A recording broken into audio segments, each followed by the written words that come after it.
what does the header look like? And this is where we now start talking about, all right, what is the stack? What does it look like as it goes over the wide area as it hits the core? So we've talked a lot about the encryption piece, right? It is encrypted end to end. So we know that as the traffic is going to go through this infrastructure, it is right out of the gates going to be encrypted. This is where we have the ESPv3 header, right? So you have the encryption association. So far you have the header, but not the tunnel. And I know that decoupling was important to articulate. So it's not a tunnel, but it is the ESP header because it is encrypted. On top of that, we layer on our IPv6 header. So this allows us to transport this information. This is not the customer's IP information. This is our assigned v6 header into this infrastructure for the edge. And then you have the metadata space.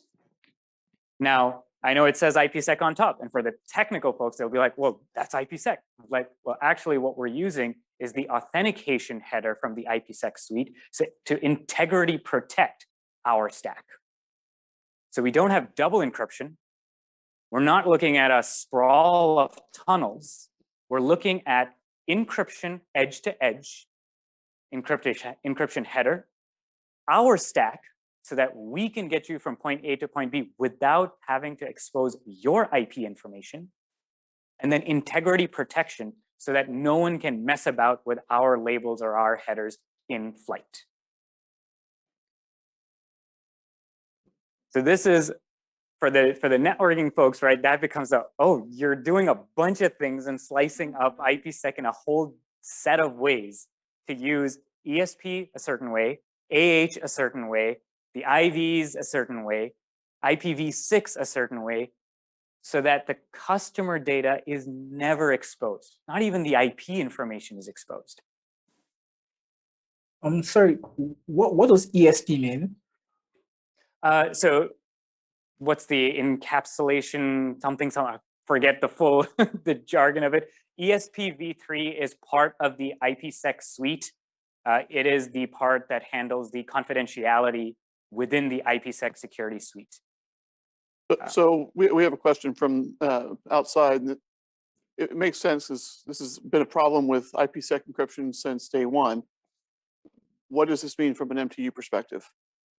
So this is the fun part.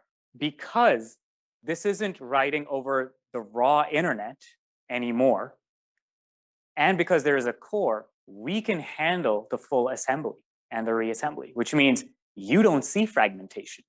You get the full frame because we're handling it. Our limitation is going to be whatever is on that last mile. So if you're getting 1500, your frame is still going to be 1500 on the far side. You're not looking at IP fragmentation. IP fragments will not be here. Now, from an overall MTU size, it's not like I'm getting jumbo frames directly to the host. That's not what's happening. It's not even the case that jumbo frames are directly to the edge. Right? Your last mile is that limiter. So if you have 1500 on the last mile, that is what you have. It's 1280 if you're on cellular, whatever it might be. But what you won't see is IP fragments over the network, because of the fact that there is no intermediate MTU either that you have to worry about, right? If you think about the raw internet, you may have 1500 on the last mile, but somewhere intermediate, it could drop to 1400. Well, now you have fragmentation in transit that you don't even have control over. Here, the idea becomes there's no fragmentation that you have to be worried about at all in transit, because it is handled end to end that way. Your limiter is that last mile. Now, the question is, well, there's still a whole bunch of bytes that eat into the overall frame size that you have. And that is true. Yes, it does reduce some of that capacity within the frame because you have all these bits that are currently being set in the header to transport. That doesn't, that's not computing with me. Okay. So if you're transmitting over public internet at 1500 bytes, right? How are you cramming that additional data in there and not causing fragmentation? In terms of at which point in the transit? From the CPE to the core. So when we talk about edge to core, right? That connection that's going over the last mile. So you have a frame size limit. Yes. Of that frame size, because of the headers that are going in place, will we eat into the overhead? Yes, we will. What I'm saying is the fact that in-transit fragmentation won't happen because the intermediate endpoints, there isn't variability of MTU that you have to be worried about that you would typically see in a provider network. So what I'm highlighting is on the edge side, if it's 1500, and let's say for the purposes of this discussion, there's 60 bytes of overhead. The 60 bytes of that frame has been consumed by overhead, right? That is true no matter what. Once it hits the core, what's not going to happen is that at some point in transit, the MTU drops.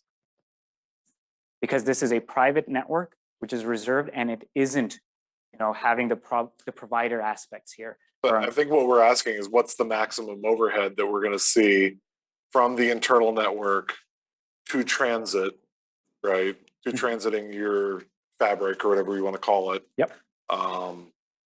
So we know exactly what our MTU would be over different network types. Exactly. So this is, I think, knowing what the MTU will be, we're looking at typically trying to keep it to 64 to worst case 80 if there's a whole bunch of things that have to be added on in terms of padding and stuff like that. So typically over, your typical intersection, we're talking 14, 20 bytes. Yeah.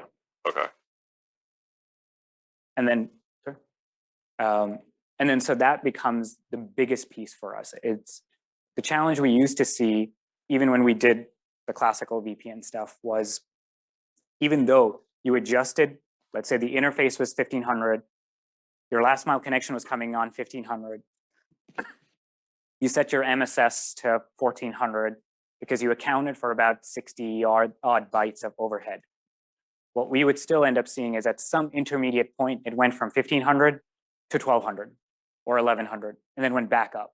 And then you would see fragmentation in transit.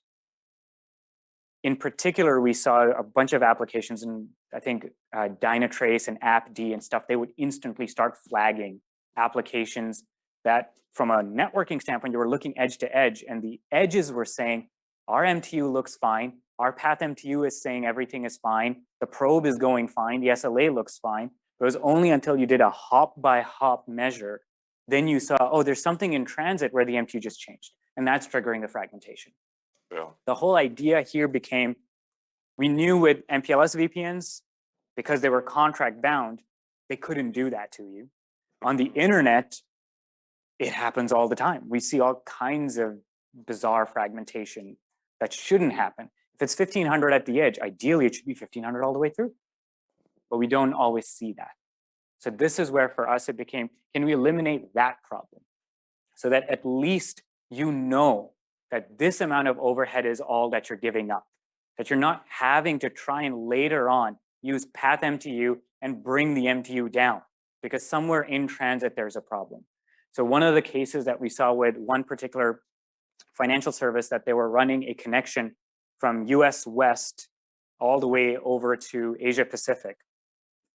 On the US West side, it was a 1500 frame size. On the far side, it would fluctuate somewhere between 1400 and 1200. And the Path MTU that was running on the tunnel, it would fluctuate over the course of days or hours or weeks. And so with one day it would be at 1500, the next would be 1400, the other day it'd be 1100, and you would constantly see intermittent behavior. And this was because the transit going from that large a distance, there was unknown elements in there where the MTU was being altered. So just knowing the 64 byte was the overhead wasn't a fair percentage of your true end-to-end MTU. And that's why we were running Path MTU all the time. And that caused a different problem, right? If you think about how frequently you have to run Path MTU, you have to periodically send a large frame and then find out where it breaks. So now you're eating into your bandwidth because now you're trying to flood a 9,000 byte frame and then back off until you find where it breaks. And that's CPU cycles, unnecessary frames that are constantly being flooded. So what is your secret sauce to ensure that whatever MTU we're going to set Mhm. because that's typically hard coded away from your device, Yep. right? What is the secret sauce there? So the nice thing here is there's no real secret sauce here. It's because the actual core-to-core connection is a private connection.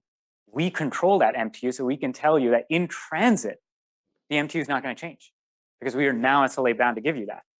What about edge to core though? Edge to core, yes. Edge to core is not in our control because it's set within the last mile space, but the last mile has the fewest amount of hops.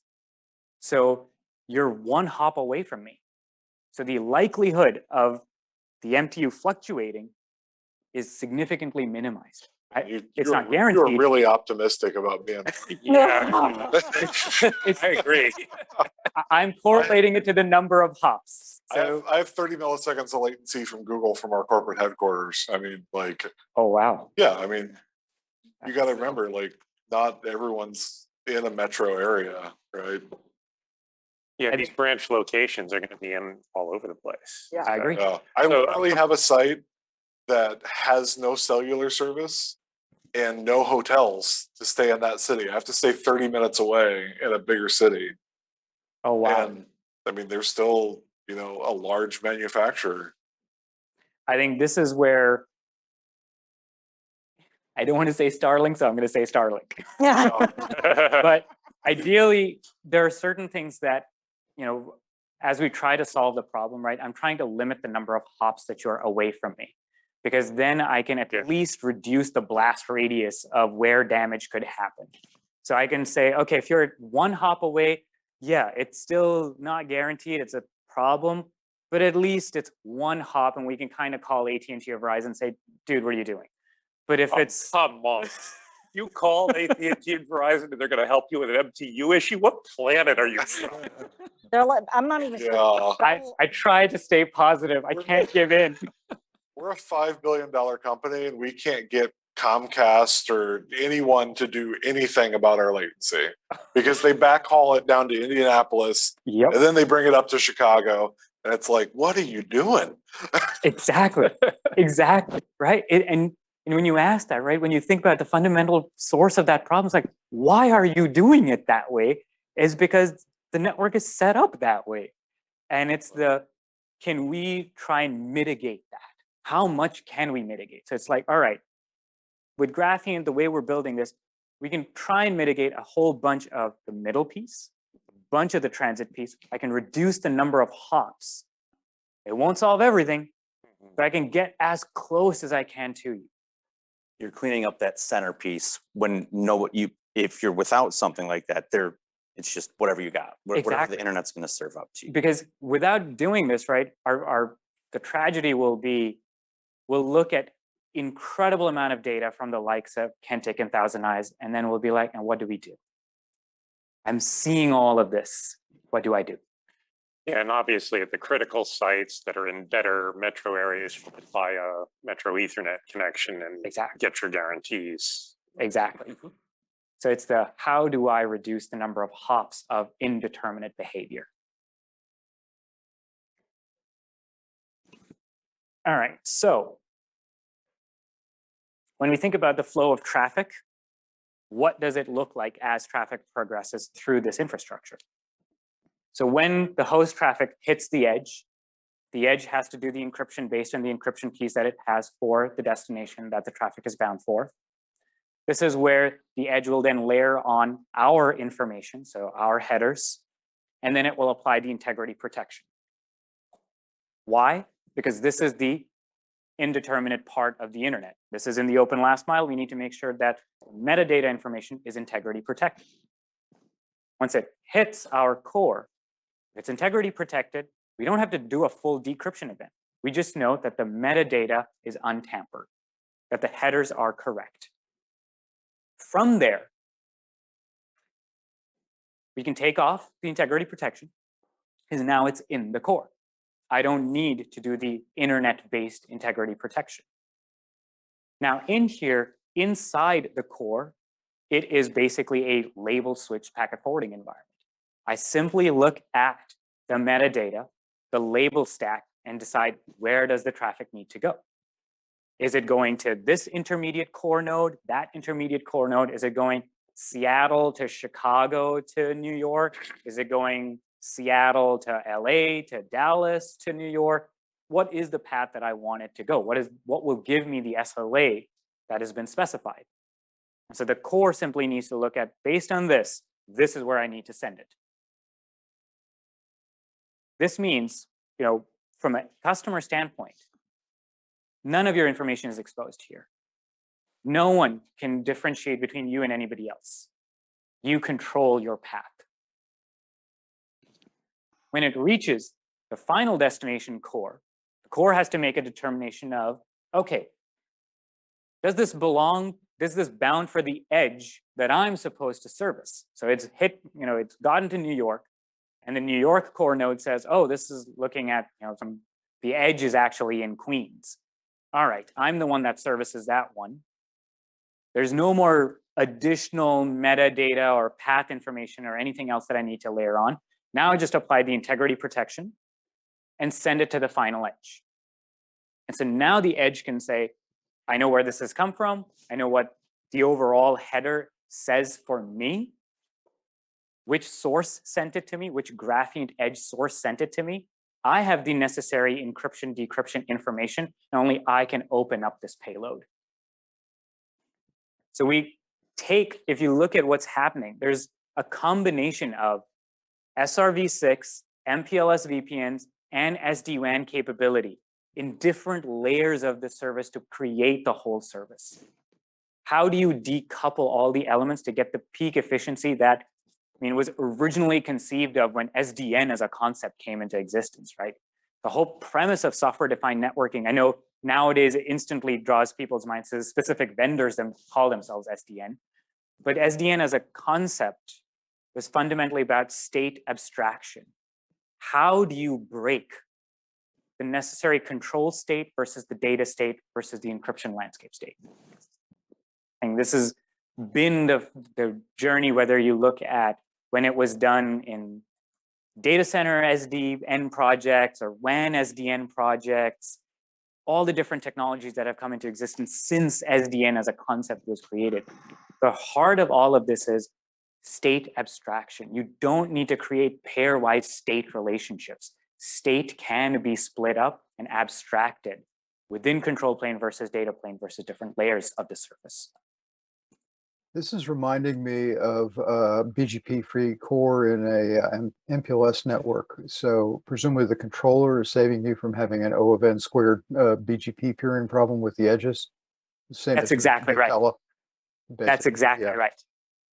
And so you can see, right, where we applied the route reflector model, where we applied the P router model, where we applied the SDN model, it's exactly that idea of You'll notice, right? We're not saying all the previous technologies were bad. What we're saying is they allowed us to evolve.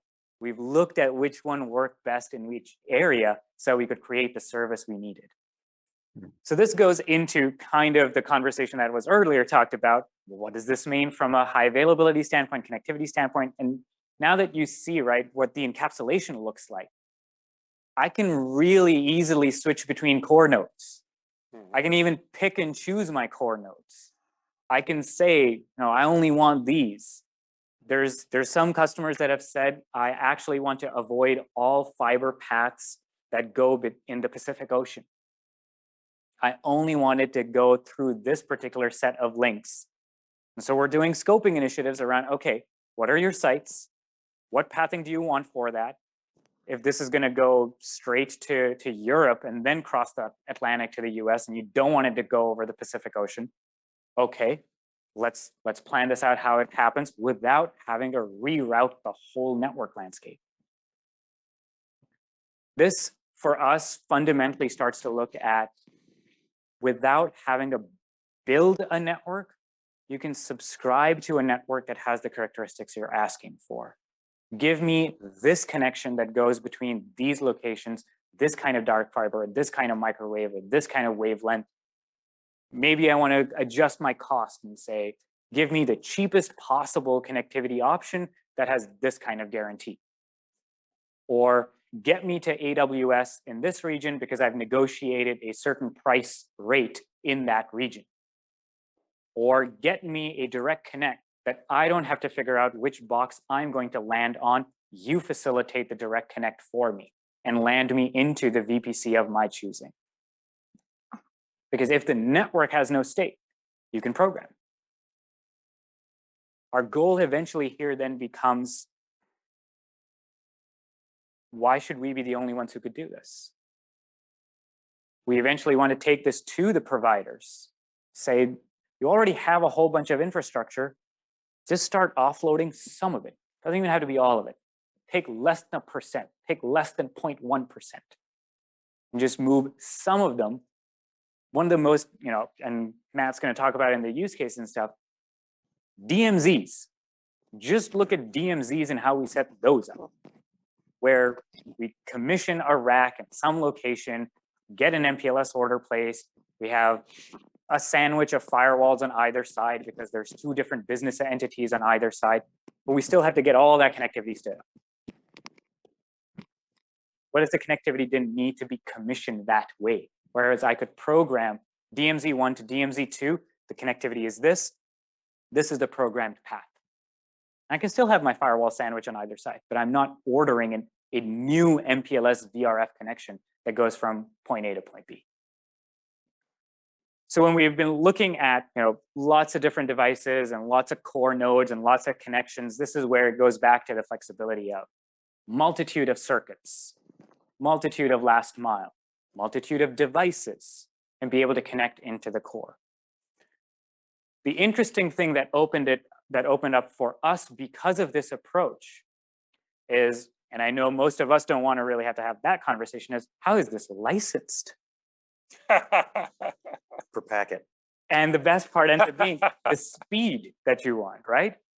This is no longer about, do I have one box or one VM or 10 VMs or 1,000 VMs? I don't actually care how many VMs you have or edge sites you have. It's more of a, how much traffic am I required to transport for you? We're almost in a way going back to networking in terms of, give me megabit or gigabit per second. Tell me that. Don't charge me on each packet that egresses, right? We don't like that model. That's the old cell phone plan model where you run out of your meter and then you're on overage charges. And it's painful.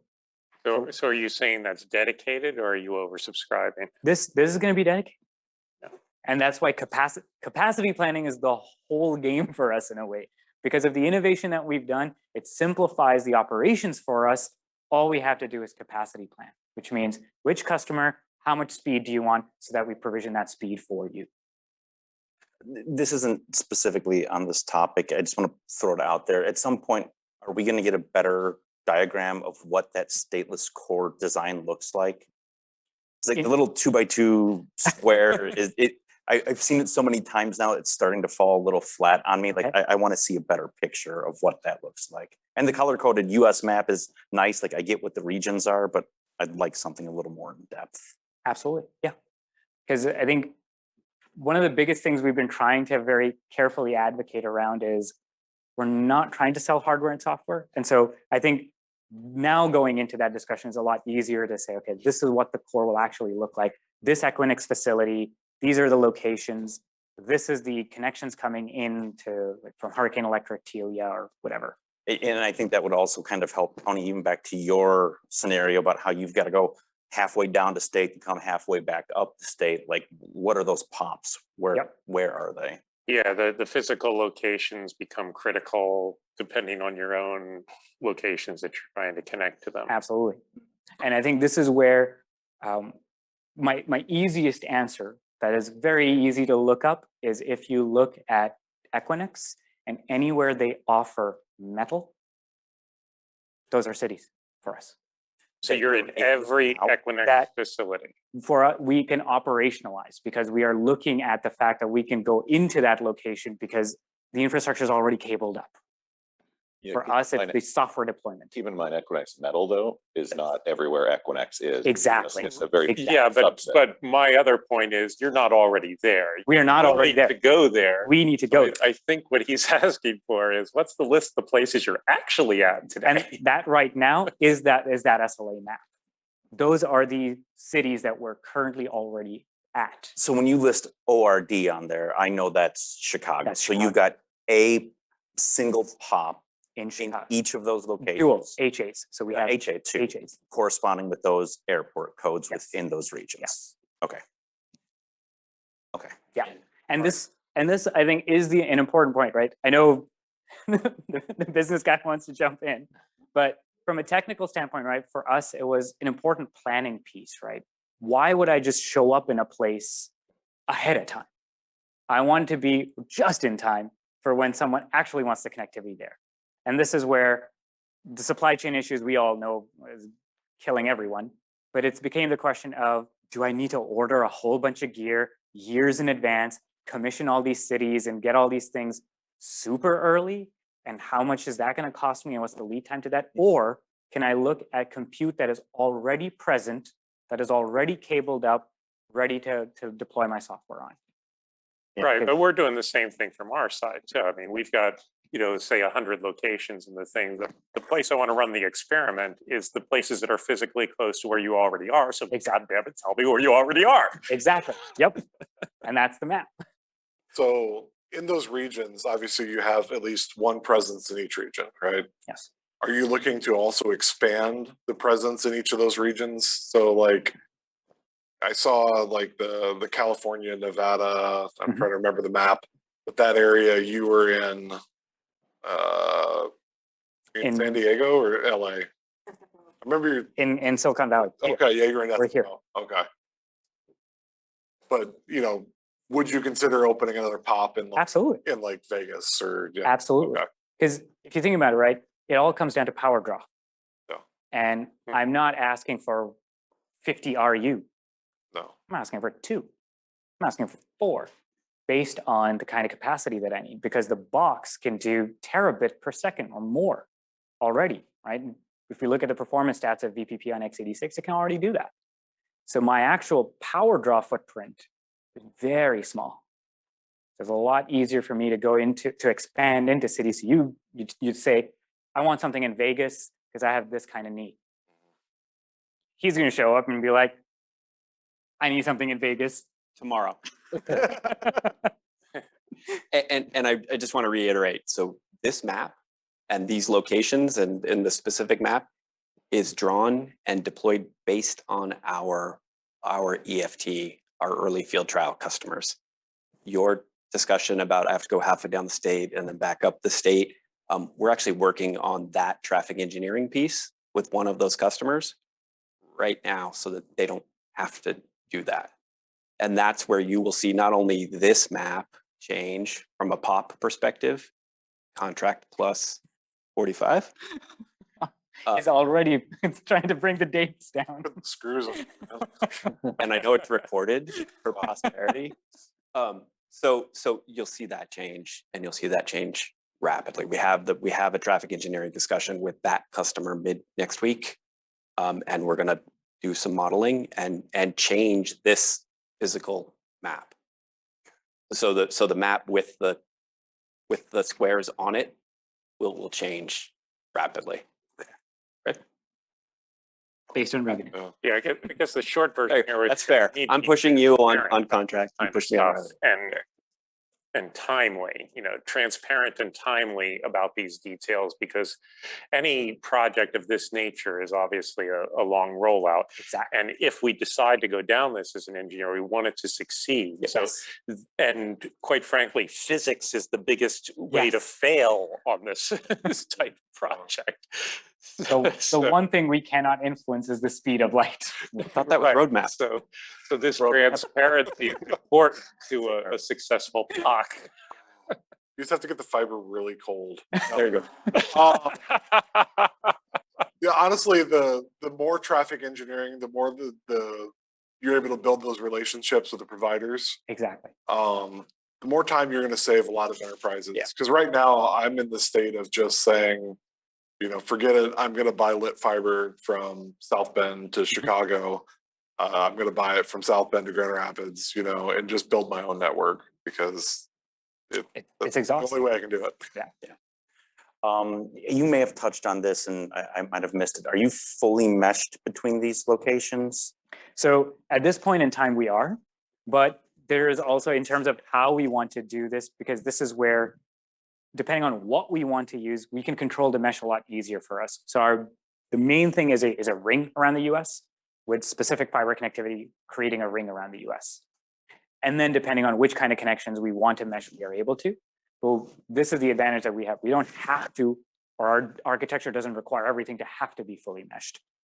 What this allows us to do is create the right borders on continental levels, on fiber levels to say, right now we have like multi-100 gig rings running around the US. Do we need to have this going from point A to point B direct? Does it actually get us anything?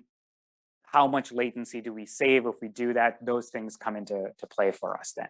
Okay.